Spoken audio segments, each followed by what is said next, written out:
Blog Talk Radio. Hello, everyone. This is Laurie Smith on Blog Talk Radio. Good morning. It is 6 o'clock here in the morning, Thursday morning, October, what is the date? The 20th, I believe. And I'm glad to be able to do these shows. I appreciate everybody who's tuning in. We're on for 30 minutes. It's a live internet streaming radio broadcast from blogtalkradio.com. And the chat room is open. I did pop the link into there to what we were looking at a couple weeks ago, actually, well, last week. And it's from Soul Expressions, and it's a website that deals with child sexual abuse and inner child healing and whatnot. And so we just started looking at it, but then last week the link actually wasn't working, and the website was down. But the website's back up, so that's great because there's some really good information on there. So that's what I want to look at this week, today anyway, and continue on next week as well. And then we'll go back to the Ask a Healer website after that. There's some good information out there for people, and I'm just running across this in my own healing journey, researching for myself, right? So hopefully it's helping other people too, right? And so, I appreciate everybody who's tuning into all my shows.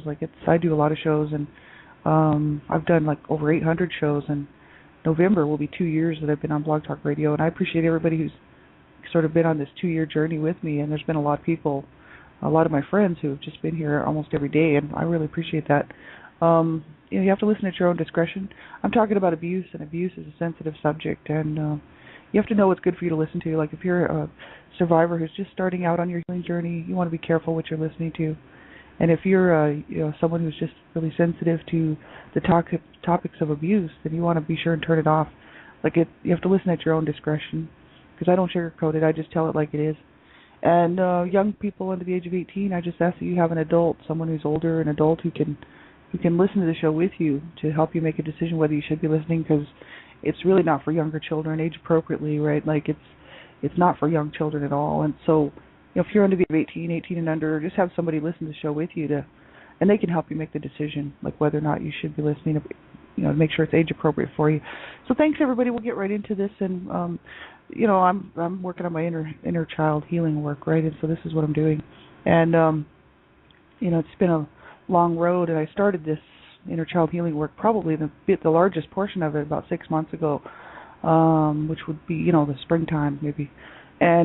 But I had been looking at the inner child healing work before that, and was kind of considering that I probably needed to do some inner child healing work because I could see this inner child within myself that was just all of these things, so wounded and so injured and so really unhappy about what happened to her as a child. And I just thought it was one inner child, but actually there's a whole bunch of them.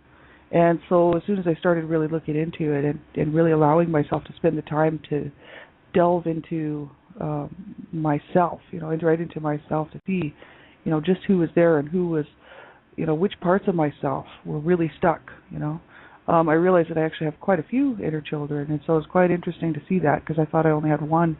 And so I'm working through on this process of getting in touch with them and these points of myself where I was wounded, these parts of myself, and trying to work with them individually, really, to get them, with myself from so long ago, to realize that I'm okay now, and that no one's abusing me now, and I'm able to handle things. I'm an adult, and I'm doing well for myself, and I'm doing quite well.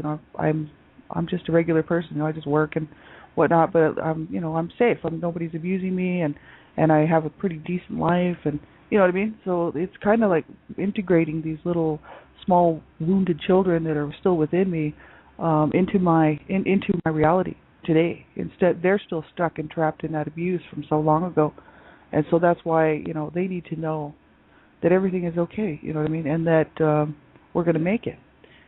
Because they're still in panic mode, they're still in crisis mode, they're still suffering, and in this last 6 months, I've actually been able to do a lot of work with them, and so they're not so bad now, but they were when I first got a hold of them.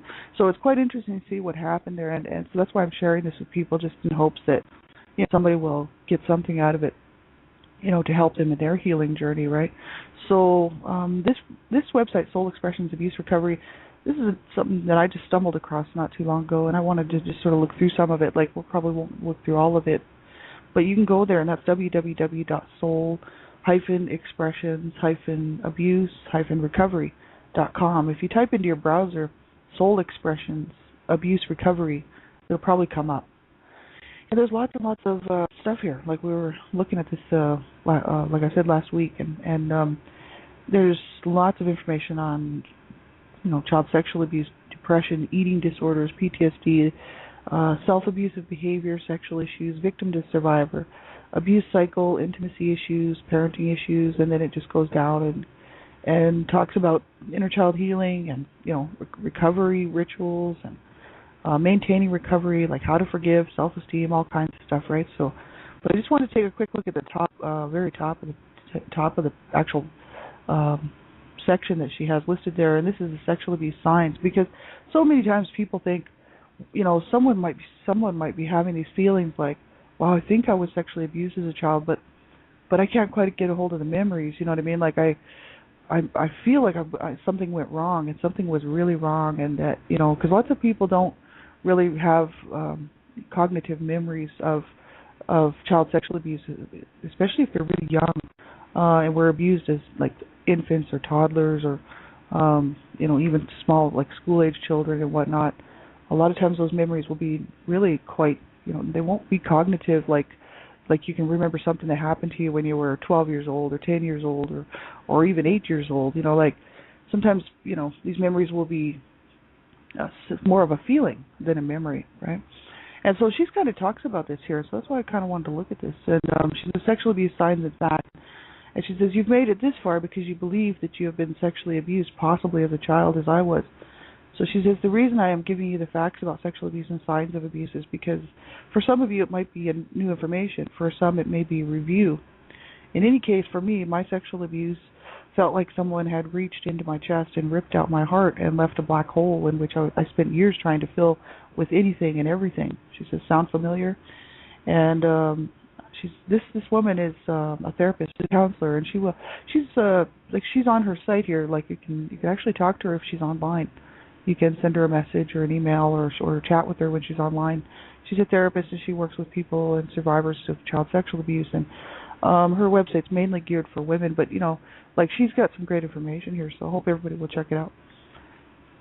But I think she says it, and I hope the definition is helpful to you and it truly is important knowledge for you to move forward in recovery. She says in common terms, a child is basically forced or coerced by an adult or an older child to perform a sexual act against his or her will or to watch a sexual act taking place is sexually abused. That is a fact.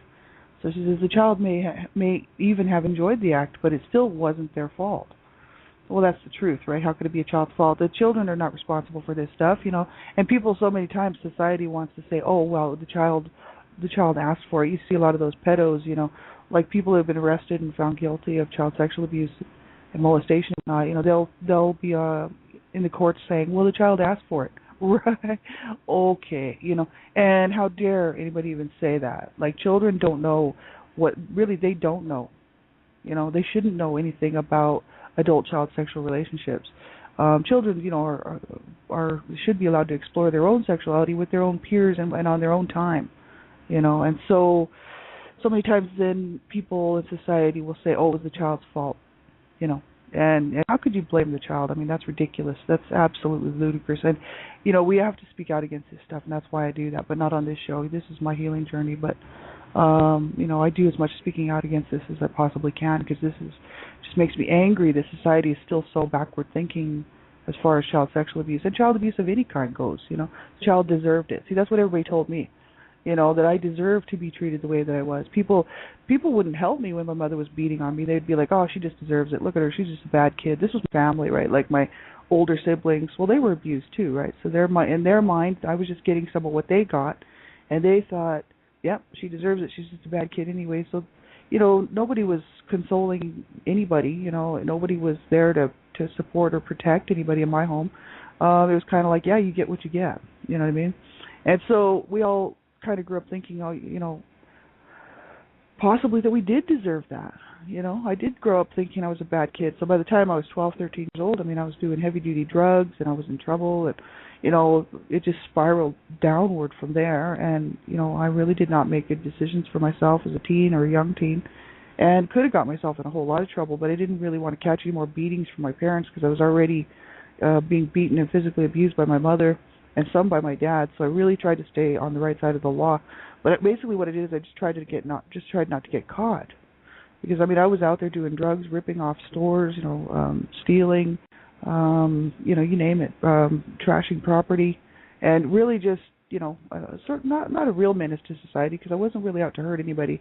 I was just very destructive, and also just thieving with my friends and stuff, right?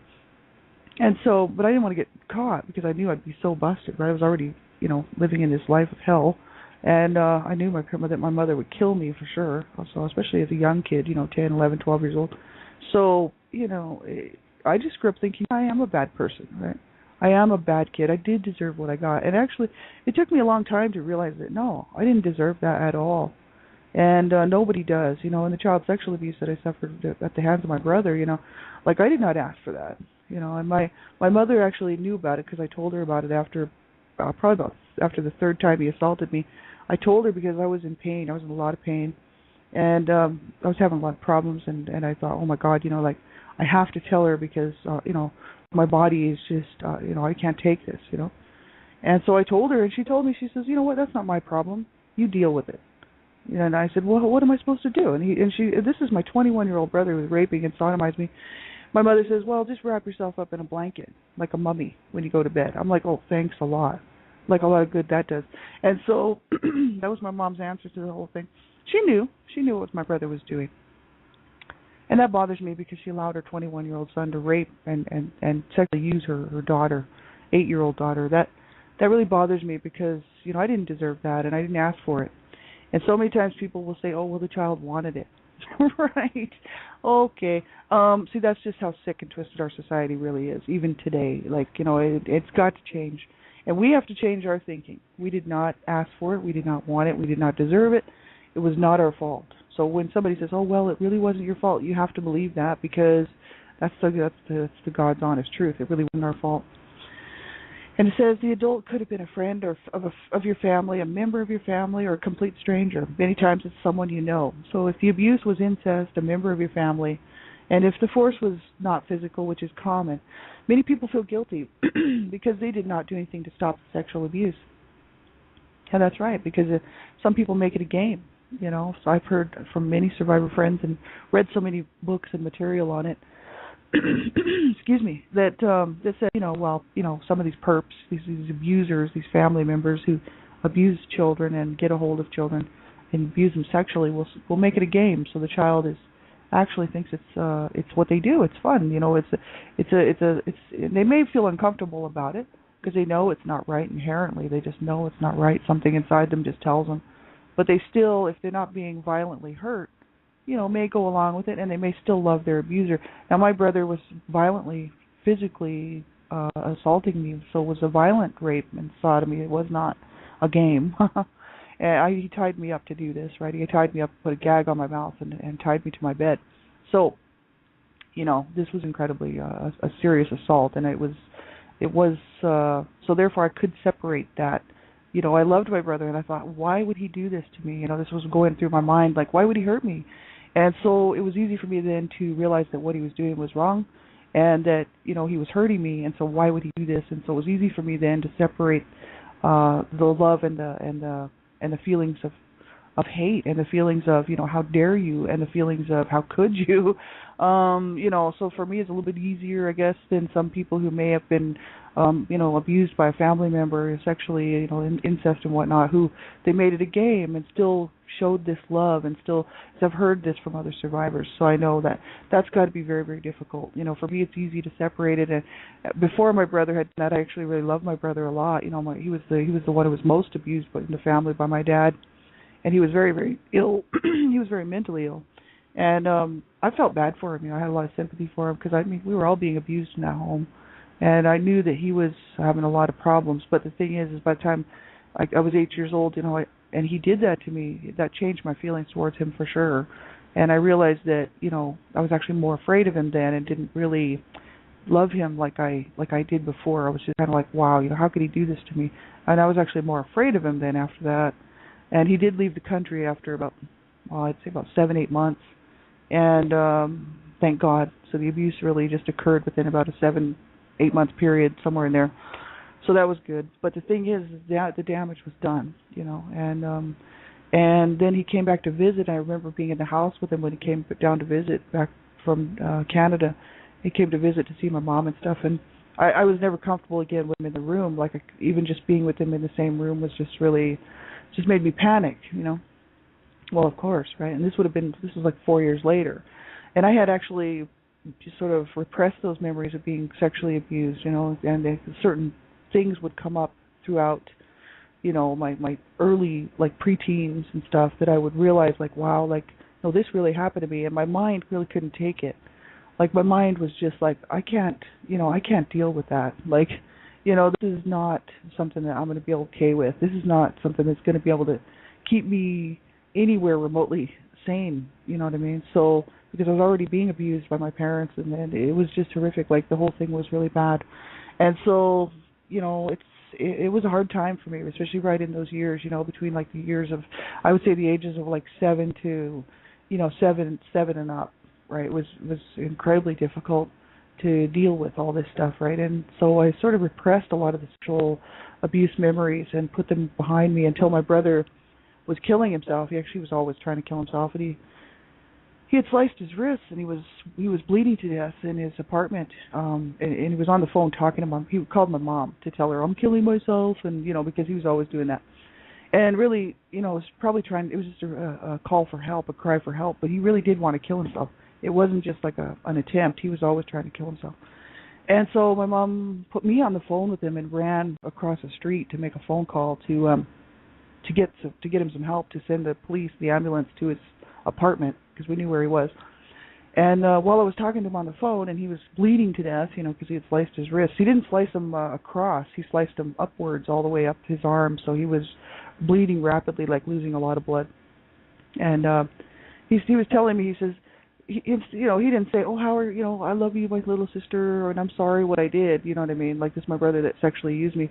He says to me, when you were a baby, your skin was so soft, and all of a sudden it turned sexual. I was like, oh my God. I'm like, here's my brother killing himself, and he's dying, and the only thing he can think about is the sexual abuse that occurred between me and him, and the only thing he can tell me is that he liked it, that he enjoyed it. He told me, he says, I really, I enjoyed your body, and I was like, I was sitting there listening to this, and I was like, oh my God. Like, I talk about a freak out situation. I was about 13 years old. And, it's absolutely horrific, like what people will do. And, he was mentally ill. I mean, obviously, the guy was very, very sick. But, that threw me right back down into a mess, because I had kind of thought that it was my dad had done this, and I hated my dad. So I was okay with the fact that I hated my dad and that maybe it was him. But when my brother said that to me, I was like, oh my God, it just, I basically had to face my reality again, and it was a harsh situation. I'm going to plug in my headphones. I'll be right back.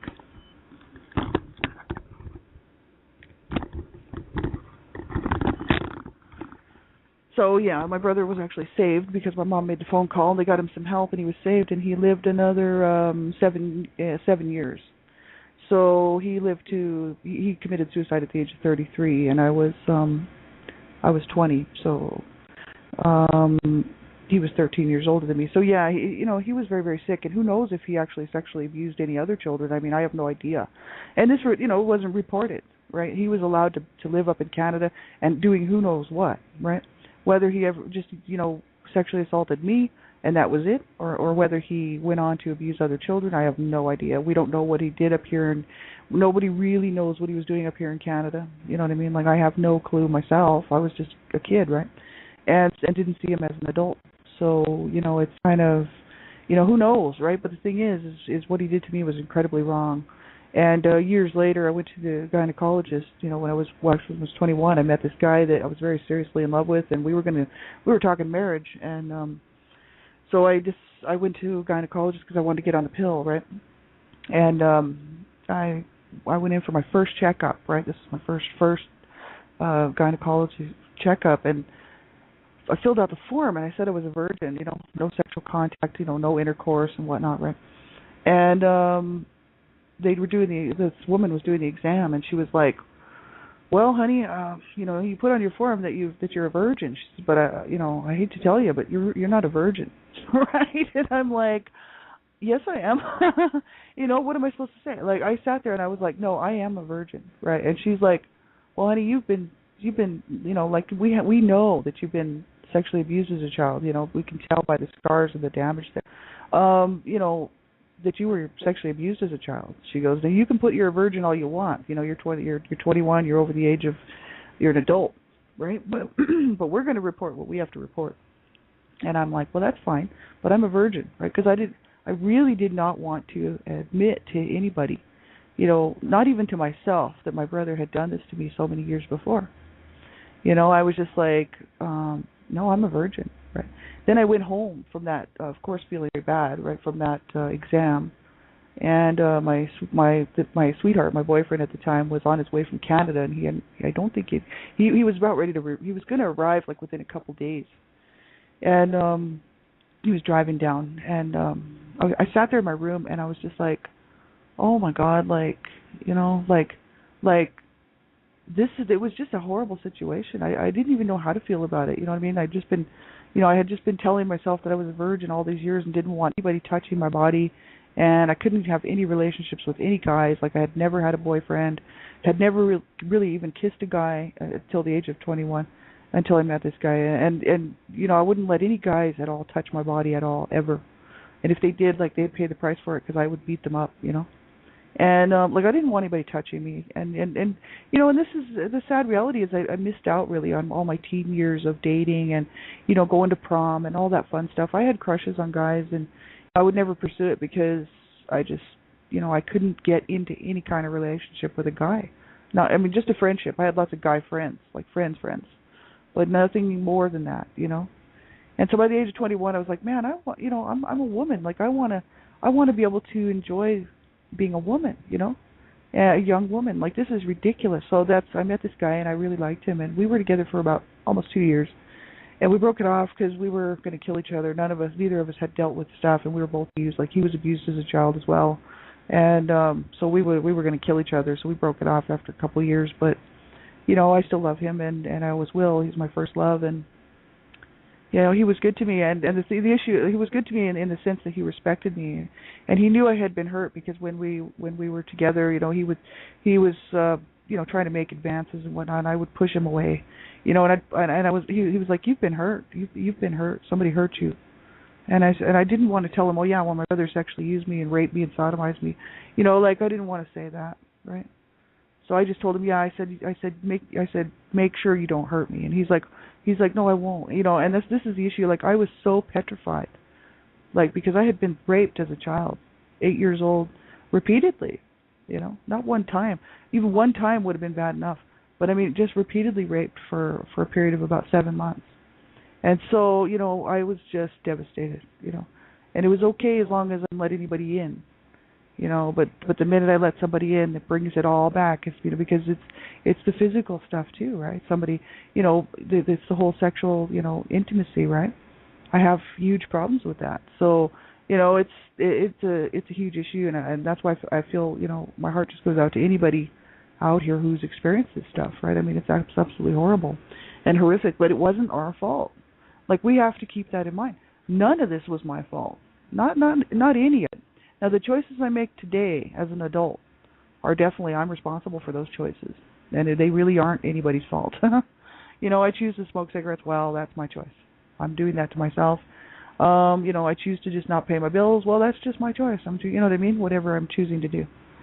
But the stuff that happened to me as a child was not my fault, And it's really unfortunate that any of us have to stop and try to pick up these pieces that are scattered all around, and try to put that together into some sort of sense of wholeness, of some sort of sense of peace, right? And it's absolutely horrific, right, for anybody out here who's been through this, just realize it wasn't your fault, but yet we have to be responsible. We have to make the changes now, as adult survivors, really it is up to us to get help. We're the only ones that can do it. Nobody can go back there with me, to the abuse that I suffered as a child. There's nobody who can really go back there with me. I have to do it. And I have to help myself from so many years ago because nobody else can do it. You know, even a therapist or counselor is only going to be able to do some guided stuff with me. They're not going to be able to do it. I have to do it. So that's why I realized, you know, like when I started looking into this stuff about 4.5 years ago, almost 5 years now, that it was really going to be up to me. And that was I'm glad I finally realized it. You know, I always thought somebody else was going to always be able to help me out. I was thinking, hey, someday somebody somewhere, you know, will actually be able to take away my pain and help me out, you know. And, you know, realizing 4.5, 5 years ago that, wow, no, it's going to have to be me. And, you know, that's a sad thought because I thought, well, am I going to do it or am I not going to do it, you know? And I thought, no, I'm going to do it. I'm going to do it. And so it's taken me a long time to get where I am today. You know, obviously it takes us all a long time to get where we're going, but it's worth it, you know, because I'm working through this stuff, facing it, dealing with it, you know, allowing myself to feel what I need to feel about it. I'm still doing a lot of that. You know, I still haven't done the whole work on that, the whole feeling, grieving kind of, you know, anger work or anything else. But but at least I'm making some progress, right? And so it's important to get help if you can't do it on your own. You know, you just make sure that you have somebody there with you who can help you, right? So she says this is a common feeling. It can cause deep-seated guilt that, you know, many times they feel like that, you know, as a child, if we were sexually abused by someone, why didn't we get help, or why didn't we stop it, or how come we just let it go on? Well, as children, you can't protect yourself. I couldn't protect myself as a child from my 21-year-old brother. Like, there's no way. And, you know, even in telling my mother, I didn't want to tell. My dad was suicidal, and he was also insane, right? So I didn't tell my dad, but because I knew that it wouldn't go anywhere with him. But I thought, well, my mother will help me, because I was always trying to help my mother. You know, she was always you know, all the kids took my mother's side, right? Because we knew that my dad was hurting her. And so I told my mother, and, you know, nothing happened, right? So I just figured, well, no, there's no protection for me. Obviously, my mother was my main abuser. So I just dropped it. I was like, okay, well, I guess I'm just going to have to deal with this. And, you know, there was no way I could stop it, right? So I knew that, and so I don't have a problem with that. I don't carry the guilt. And a lot of people probably do. And I'm really thankful that I don't carry the guilt, because I know that it wasn't my fault, and, you know, I had nothing to do really with the decisions of, you know, that my brother made. I mean, he made the wrong decisions, that's for sure, and it certainly wasn't my fault.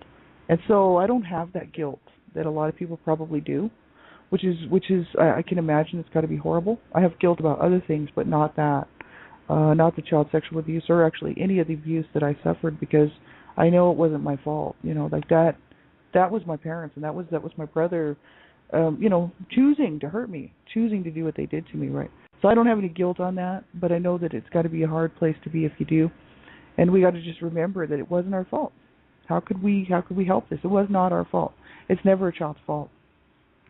So she says, you must remember that you were the child, and it was the adult's responsibility to take care of you and not take advantage of you. And she says, I don't care how many times I have to say it. The abuse was not your fault. So she says, you say it 10 times out loud. You know, that the abuse was not my fault, right? And we just keep saying it over and over and over again, right? So you can read down through there. She's got a whole bunch of stuff here on the rest of this. And she talks about multiple personality disorder and different things like that. And you can kind of finish up reading that page, and we'll move on for next week on Tuesday. We'll just continue on. So this is from Soul Expressions Abuse Recovery, and she's got some great stuff here. I hope you will check out her whole website. She has a lot of information. So thanks everybody for being here. I appreciate it. You know, I'll be back on Saturday for an hour on Saturday morning. I actually missed my show last week because I actually forgot. I was busy and I didn't schedule it, and didn't think about it because I didn't schedule it, so it didn't pop up like a reminder. So this Saturday actually is scheduled. I'm ready to go. So I'll be back on for an hour Saturday in the morning. So you can check my show page there. And otherwise, I'll be back around on Tuesday and Thursday again next week. So thanks everybody for being here. I appreciate it. You know, and take good care of yourself. Make sure you get some help if you can't cope and you're having a hard time and you're thinking, oh, I don't know how I'm going to get through today. You know, like, you phone a crisis line, but you do whatever you have to do. You talk to somebody, because so many times people won't be available. People are busy, you know, friends just won't have time, or they don't want to hear it again, right? Or maybe they just don't care. So many people just really don't. Then find somebody who does, and call a crisis line, you know, because there's good people out there, and there's just don't ever give up. Like, don't allow yourself to be destroyed by our abuse. Like, we have to learn how to deal with this stuff, how to cope, in order to heal, so that we can feel better and have a good life, which is the life that we deserved so long ago. And I figured, I'm not going to my grave like this. No way. Like, I'm gonna finish the rest of my days, feeling a lot better about myself and healing and feeling, enjoying this life, right? And so that's my goal. So that's, we need to do that. We deserve it. We have to do that for ourselves, because nobody else can do it for us, right? So have a great day, everybody, and we'll talk to you real soon. Take good care of yourself. Bye-bye.